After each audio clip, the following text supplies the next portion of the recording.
So this week, I want to just have a moment of transparency, I guess. Last week in particular, I really struggled as a mom. So I've shared before, I have three amazing daughters. They are 13, 11, and 9. And I feel like I'm in this super unique time period, not unique to everyone, unique to me, in that I have a kiddo that is getting ready to finish middle school and go into high school. I have my middle daughter who's getting ready to finish elementary school and go into middle school. And then I have my youngest who is still going to be, she has her 2 final years in elementary school. So I'm feeling like not just geographically stretched because they're going to be in 3 different schools next year, but I'm feeling kind of like emotionally and age-wise, like what their needs are is really stretched across a wider range than I've been used to. So it's definitely partly because of that, but then also last week there were some things that came up and I did not navigate them well. I did not handle the things that popped up with my kids and in our family well at all. And it truthfully threw me for a loop. I did not expect to respond in the way that I did. There were a couple of scenarios where I felt like my kids were really pushing me away, which I know is not going to be the last time that happens. But man, it was so hard for me and really threw me into this place of kind of why am I even doing this? Obviously, they don't want me around, or I'm failing if they don't, obviously want to spend time. It was ridiculous. I don't know about you, but do you ever like start with a thought and it just kind of like spirals down?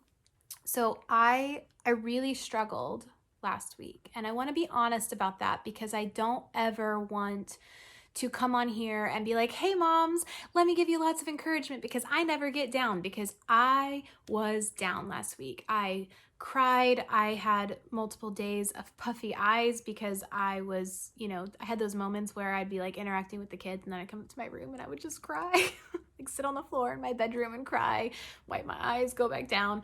It was messy, okay? And so I want to be honest about the messy. And I don't want to also come on here and be like, and this is how I moved from the messy, because I'm still in the midst of the messy and there are still going to be moments like that. But I do want to share with you what I've learned through this, or I'm learning, let me put it that way, what I'm learning through this and where the Lord is drawing me in the midst of this. Now, I want to just put a little like disclaimer on this. I was not in a place last week when this was happening to feel like I could, go to the Lord and hear all of these things. It wasn't until after that I was really able to dig in and be like, okay, what was happening there, God? I need some guidance here. And also through some wise Christian counsel, other women that are in community with me and have come alongside that with me. So what I want to share is 3 questions that the Lord really drew me back to. They're not brand new questions. They're not unique to this situation. But as I was praying and seeking from Him, He drew me back to these questions, and they were super relevant and really helpful as I was navigating this. So the first question that He drew me back to was, who do you say I am? This is me asking the Lord, who do you say I am?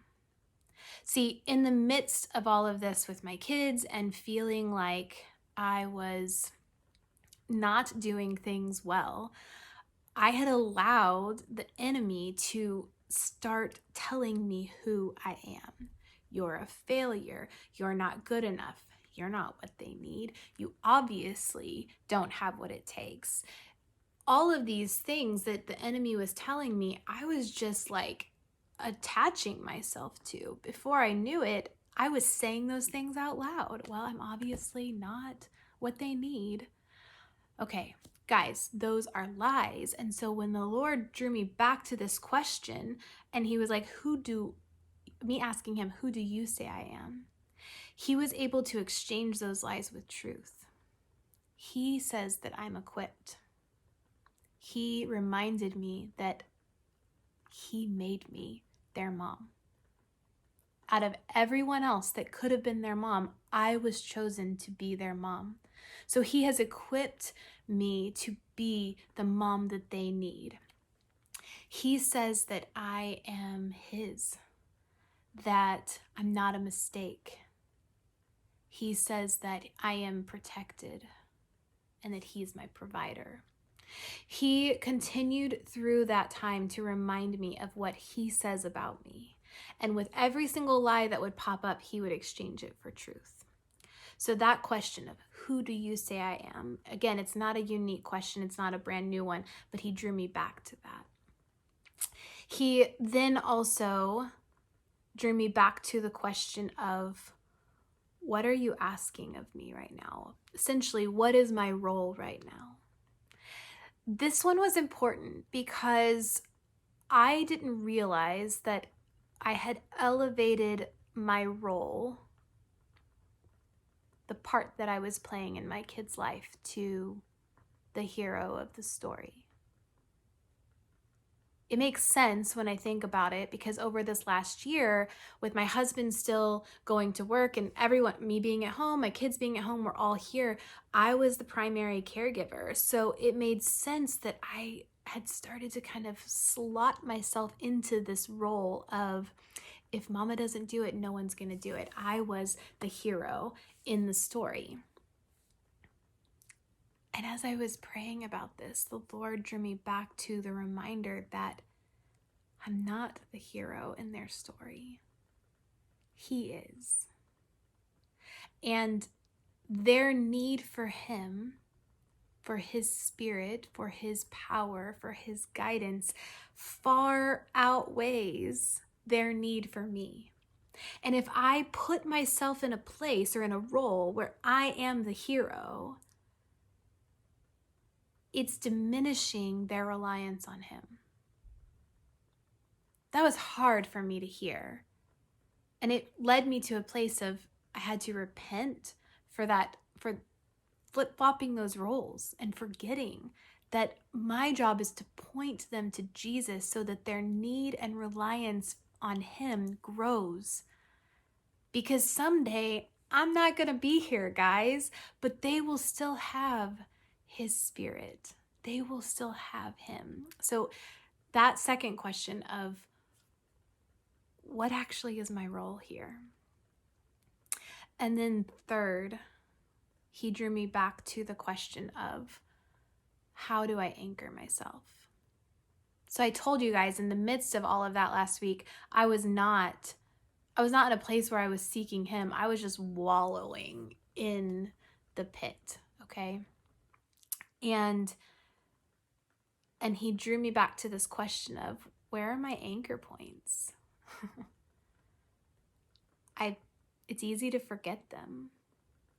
But the time in the Word, prayer, even physical activity, exercise is important to me. I need to have these different things in my life, and I was not anchoring myself in any of those.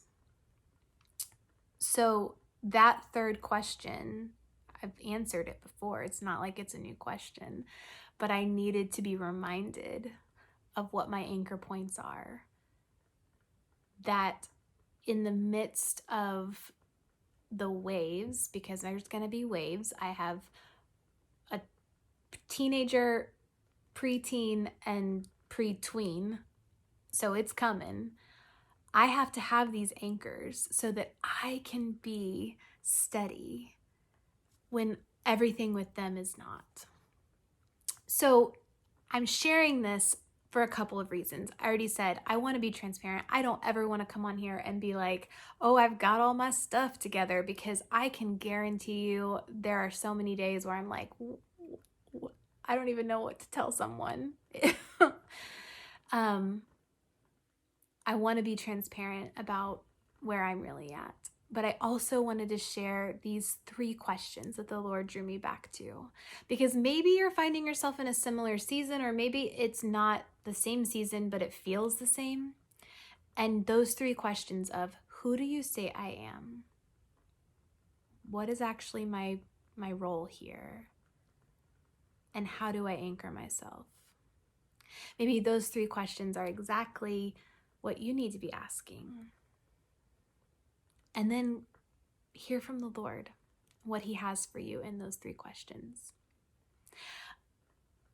I love the opportunity to encourage other moms, to be someone who can pray with you, to be someone who can walk alongside you. So if this message speaks to you, I would love to hear in the comments, or even if you want to reach out directly. And I would love for you to subscribe to this channel so that as we have an opportunity to continue walking together as moms, as women of faith, that you will find out when we're having another video. Because having you along for this journey is going to create a richer experience for all of us. I'll talk with you soon.